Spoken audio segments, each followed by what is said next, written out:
Bang Muzasyar Rusanatul Mukarram Mameda Tungguru Haji Lalu Abdul Muhyi Abidin Emma, yang kita doakan sekaligus kita tazimi Ketua Umum Pengurus Besar Nahdlatul Ulama Maulana Syekh Hamzah Nadi II, Dr. Tungguru Kiai Haji Lalu Gede Muhammad Zainuddin Atsani LCMPDI, seluruh keluarga mudah-mudahan tetap diberikan sehat walafiat oleh Allah SWT, terus memajukan organisasi Nahdlatul Ulama ila anha'il alam, amin amin Allahumma amin. Sama seluruh Dewan Masyayikh Al-Mukarram yang hadir bersama kita tadi, Al-Mukarram Abah Tungguru Haji Lalu Hasyri, Al-Mukarram Abah Tungguru Haji Zaini Abdul Hanan, Al-Mukarram Abah Tungguru Haji Ihsan Safar, dan masyayikh kita yang lain. Ada Ketua Majelis Dakwah Hamzah Nadi II Al-Mukarram Adinda Dr. Tungguru Haji Syahri Ramadan MH, sekretaris beliau Dr. Tungguru Haji Muhammad Fikri, para pengurus organisasi Nahdlatul Ulama Al-Mukarramun yang muliakan, para santriwan santriwati, nahdien nahdiyat, muslimin muslimat, Majelis Dakwah Hamzah Nadi Nahdlatul Ulama yang muliakan. Alhamdulillah wa syukurillah, pada pengajian ini kita sudah mendapatkan banyak berkah. Berkah kita sudah dapat, pertama tadi sudah disampaikan oleh Abah Tungguru Ihsan, kemudian oleh masyayikh kita, guru kita semua, Al-Mukarram Abah Tungguru Haji Lalu Anas Hasyri. Semua itu adalah bagian daripada ilmu, bagian dari pengetahuan di dalam pemikiran filsafat keagamaan. Ada banyak cara orang mendapatkan ilmu yang berkah itu. Kalau Al-Mafullah Bapak Maulana Syekh Tungguru Kiai Haji Muhammad Zainuddin Abdul Majid, di dalam banyak wasiat-wasiat beliau, bahwa berkah itu hanya pada 3 ta'alluq sesungguhnya. Keberkahan itu berhubungan dengan 3 aspek dalam pandangan Al-Mafullah Bapak Maulana Syekh. Coba Bapak Ibu saudara-saudara baca dalam wasiat renungan masa bahwa keberkahan itu yang sesungguhnya ada pada 3 elemen. Kalau Bapak Maulana Syekh menyebutnya dengan trilogi agama. Keberkahan pertama adalah ta'alluq bil iman. Iman, Islam, ihsan. Itu 3 rangkai yang tidak bisa dipisah-pisahkan.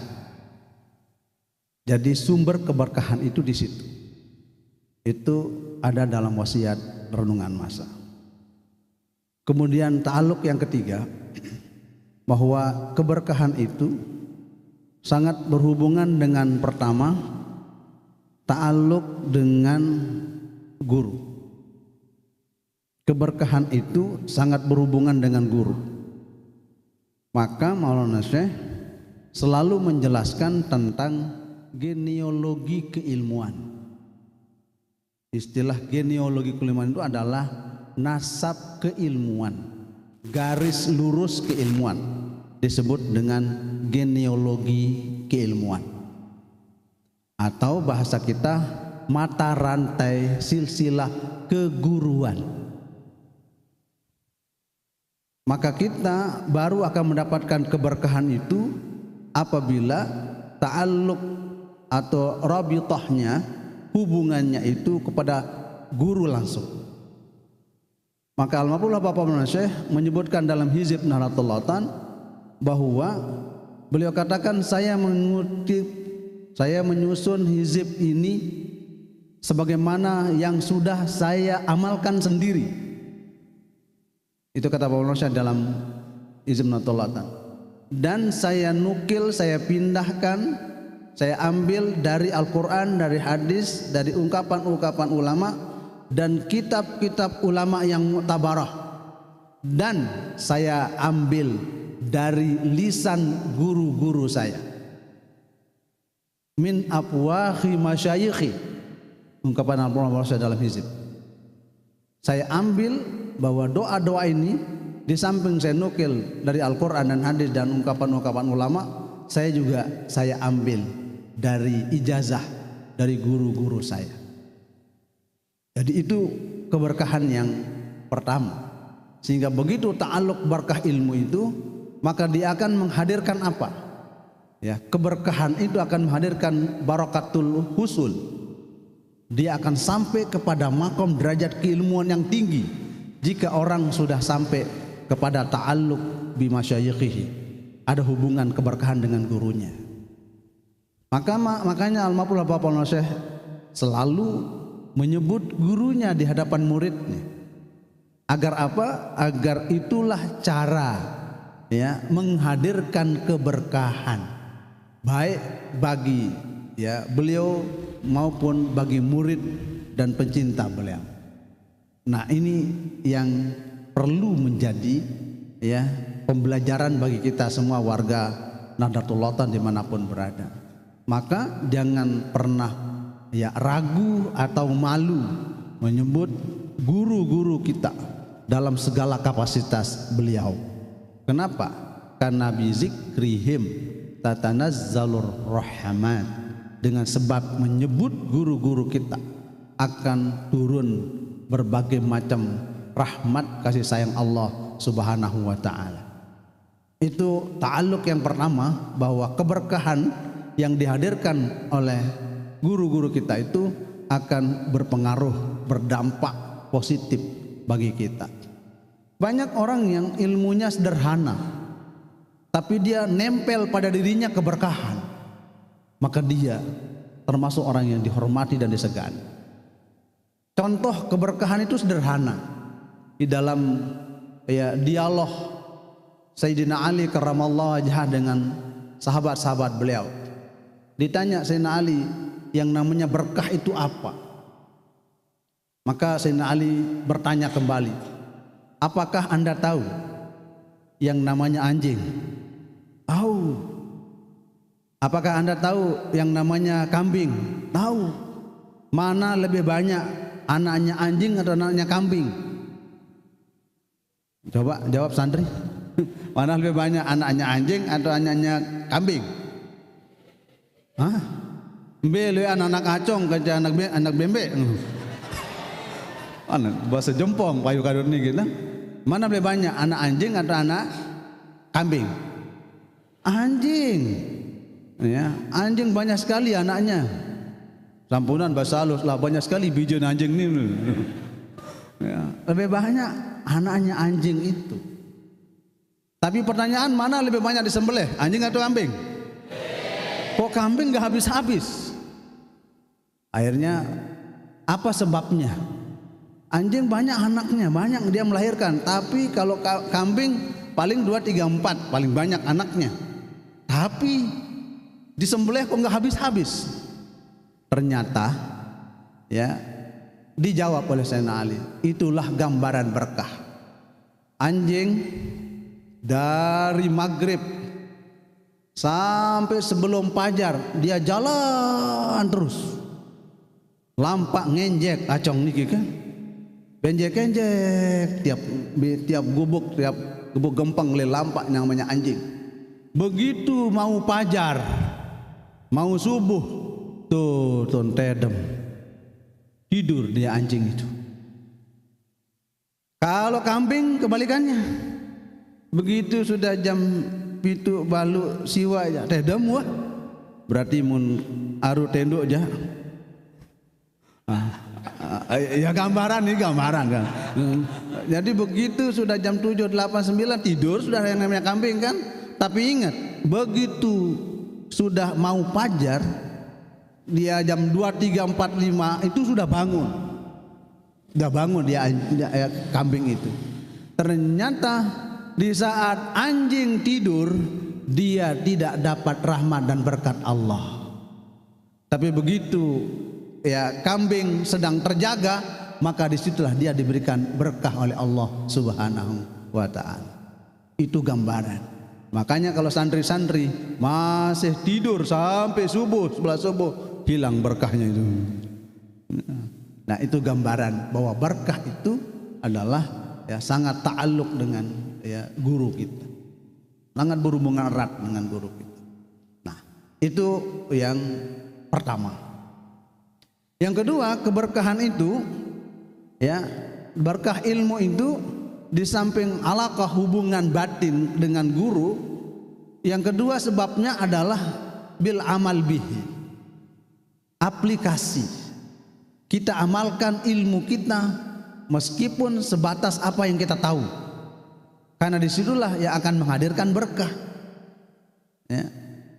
Betapa banyak orang yang banyak ilmunya tapi tidak mengamalkan ilmunya, maka ilmunya hilang berkahnya sama sekali.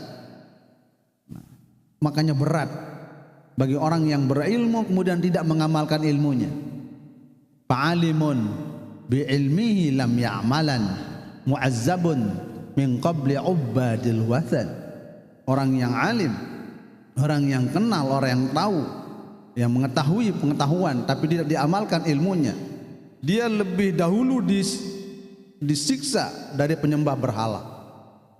Kenapa lebih dahulu? Karena dia tahu masalahnya. Kalau orang jahil ya belakangan. Kenapa? Karena dia sudah tahu. Karena ilmu dia sudah tahu, kemudian dia durhaka, kemudian dia tidak mengamalkan ilmunya. Di situ letak dosa ya berlipat ganda bagi orang yang alim.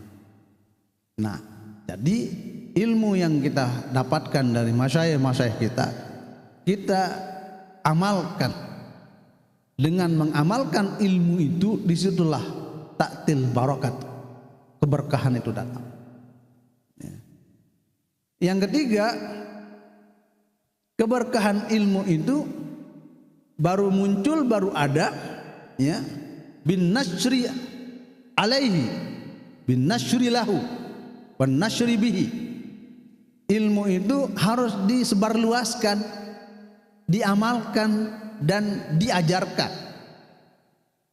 Tiga aspek ini melekat pada almarhumlah Bapak Maulana Syekh.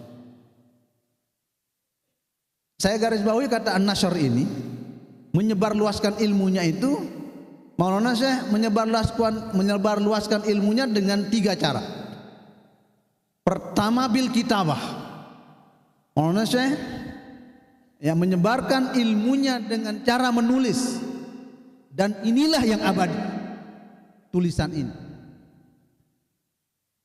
Seringkali orang ya hilang seiring namanya waktu hidup, tapi begitu sudah meninggal dunia hanya teringat tapi tidak pernah dikenang amal jasa kebaikannya. Kenapa? Karena tidak meninggalkan karya akademik, karya ilmiah.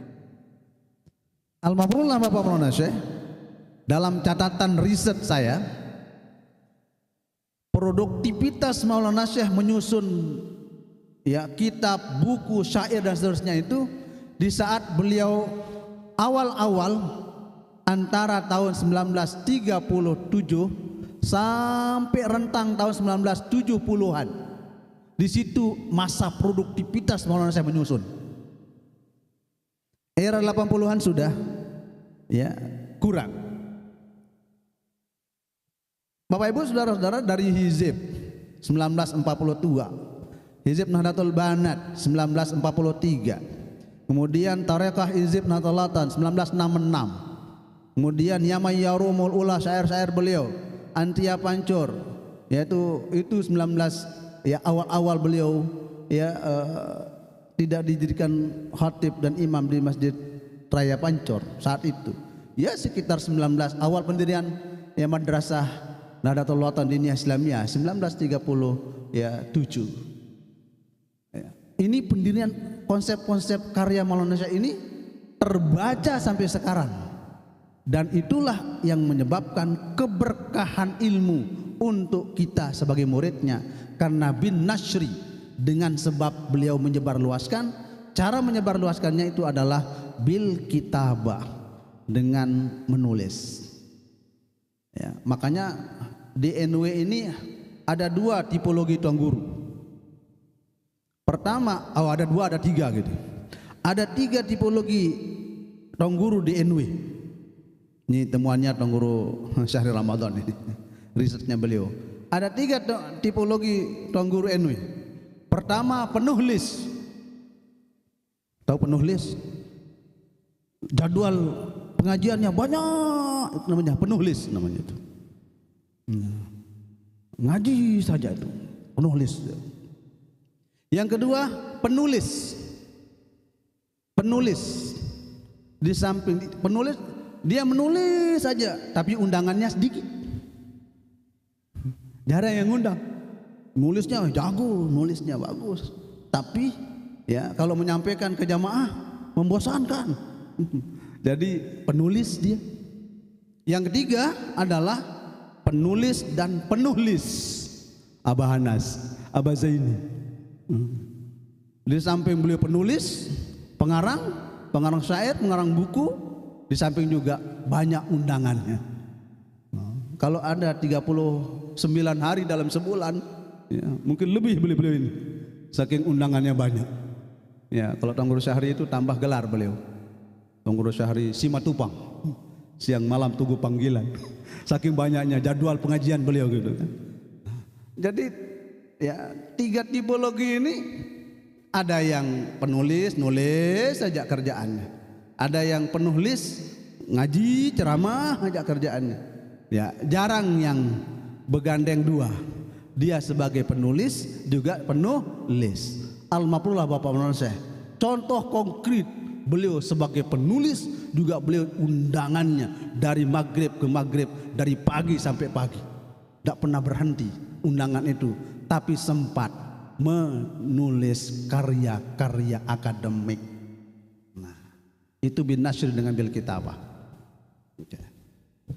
Yang kedua, Maulana Syekh itu menyebarkan ilmunya dengan keberkahan yang beliau miliki dan tertumpah kepada kita semua. Di samping bil kitabah tadi, dengan menyusun ya karya-karya akademik yang hari ini ya bisa kita baca. Itu makanya Tiang Al-Fakir pada waktu menyusun dokumen akademik almarhumlah Bapak Maulana Syekh untuk diajukan menjadi pahlawan nasional, ya kami menyusun semua draft ya buku-buku karya almarhumlah Bapak Maulana Syekh. Kita kumpulkan semua karya-karya intelektual, orang-orang yang bicara dan menulis tentang almarhumlah Bapak Maulana Syekh, baik skripsi, tesis, disertasi, jurnal, makalah, kita kumpulkan semua, membedah tentang konsep kebangsaan almarhumlah Bapak Maulana Syekh. Saya waktu itu cukup menganalisa dua dokumen.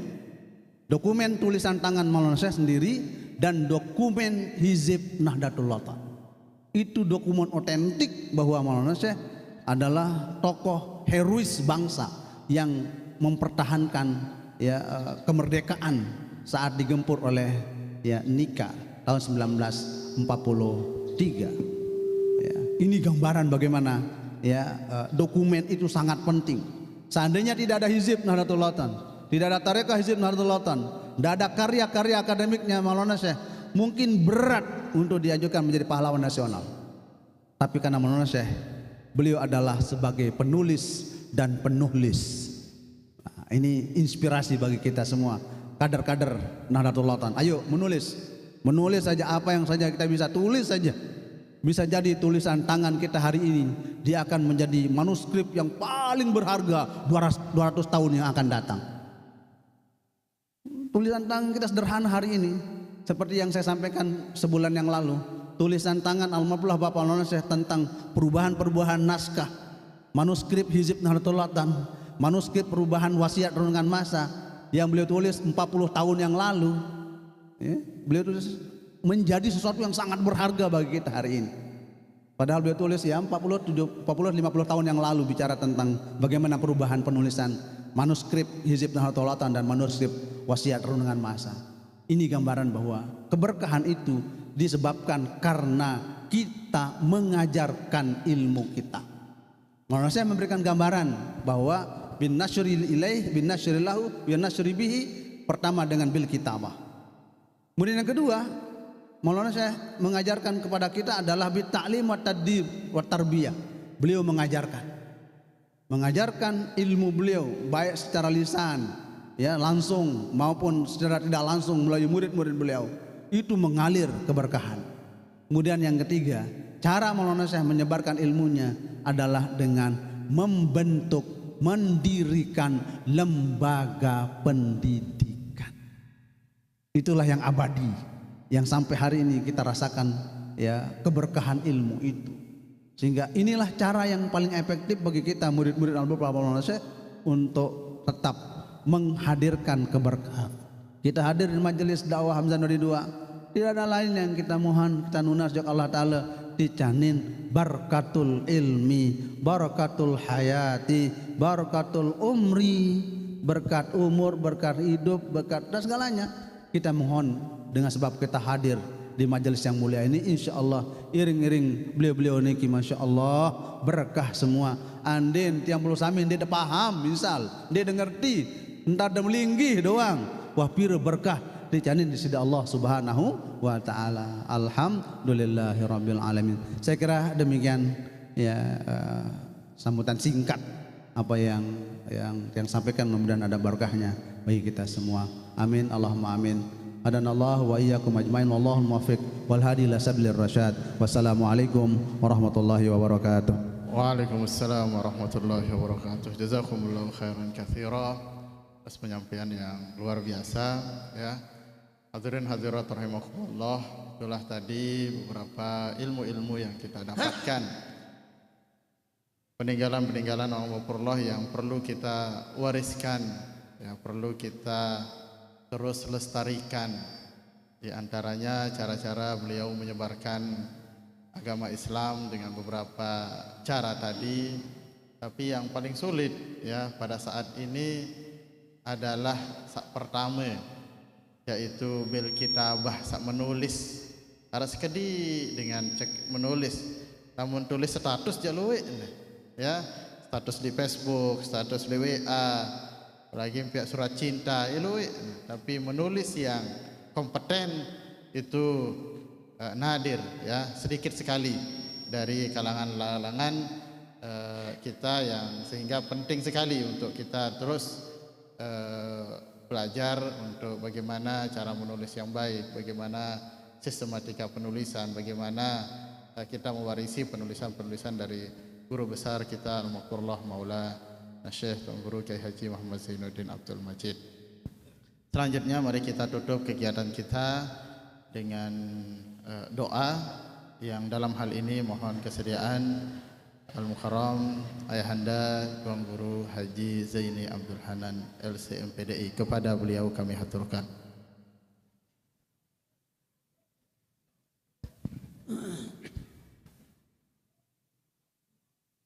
Assalamualaikum warahmatullahi wabarakatuh.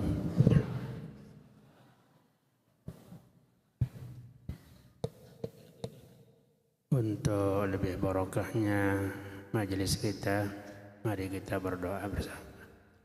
Bismillahirrahmanirrahim. Rabbana anfa'na bima 'allamtana, Rabbi 'allimna alladhi yanfa'una, Rabbi faqihna wa faqih ahlana wa qarabatin lana fi dinina ma'a ahli al-qutri wa hawazaka.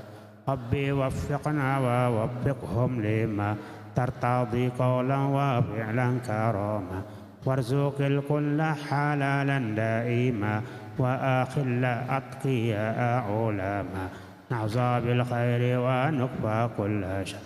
ربنا أصلح لنا كل الشؤون وأكر بالرضا منك العيون واقضي عنا ربنا كل الديون قبل أن تأتي رسل المعنون واغفر استر أنت أكرم من ساتر ربنا يا ذا الجلال والمنان انشرا لواء نهضة الوطن واهدي الرجال على السنن قصورا هم في العشايا والبكاء ربنا يا ذا الجلال والمنان وانشرا لواء نهضة الوطن واحفظنها دائما من الفتن واهدي رجالها على السنن وانصرنهم في العشايا والبكاء ربنا يا ذا الجلال والمنان وانشرا لواء نهضة الوطن واحفظنها دائما من الفتن واهدي رجالها على السنن وانصرنهم في العشايا والبكاء وصلاة الله تغشى المصطفى من إلى الحق دعانا والوفاء بكتاب فيه للناس شفاء وعلى آل الكرام الشرفاء وعلى الصحب المصابيح الغرر أمرت كبا سباحا جيش بماء هامر على معاشي ومعادي وعلى ذرياتي وظاهري أمرت كبا سباحت فيها الحصى وأروات الجيش بماء على معاشي ومعادي وعلى ذرياتي وباطني وظاهري أمرت كبا سباحت فيها الحصى وأروات الجيش بماء على معاشي ومعادي وعلى ذرياتي وباطني وظاهري يا جميل الصنع يا من كلما دهم الأمر جال ما دهم يا غياث المستغيثين ويا ماضي الحكم إذا ما حكم نفس الأمر علينا سرعة إن ذا الأمر علينا عظوم نفس الأمر علينا سرعة إن ذا الأمر علينا عظوم نفس الأمر علينا سرعة إن ذا الأمر علينا عظيم واستجب منا دعانا كراما يا كريما أنت رب الكرام وصلاة الله تغشى المصطفى من إلى الخير دعانا كراما وعلى الآل وصحب عداما لا مع البرق ومزن قد عاد اللهم اجعل جمعنا هذا جمعا مباركا مرحوما وتفرقنا بعد هذا تفرقا حسنا معصوما حصنت نفسي وإياكم بالحي القيوم الذي لا يموت أبدا فدفعت عني وعنكم السوء بألف ألف ألف لا حول ولا قوة إلا بالله العلي العظيم اللهم إنا نسألك من كل خير أحاط به علمك في الدنيا والآخرة ونعوذ بك من كل شر أحاط به علمك في الدنيا والآخرة يا مالك الدنيا والآخرة يا إلهنا وإله كل شيء إله واحدا لا إله إلا أنت أعداؤنا لن يصلوا إلينا بالنفس ولا بالواسطة لا قدرة لهم على إيصال السوء إلينا بحال من الأحوال ولا إلى نهضة الوطن ولا إلى السولة برحمة الله اللهم إنا نجعلك في نحورهم ونعوذ بك من شرورهم اللهم إنا نجعلك في نحورهم ونعوذ بك من شرورهم اللهم إنا نجعلك في نحورهم ونعوذ بك من شرورهم ربنا آتنا في الدنيا حسنة وفي الآخرة حسنة وقنا عذاب النار وأدخلنا الجنة مع الأبرار يا عزيز يا غفار يا رب العالمين وصلى الله على سيدنا محمد وعلى آله وصحبه وسلم سبحان ربك رب العزة عما يصفون وسلام على المرسلين والحمد لله رب العالمين الفاتحة.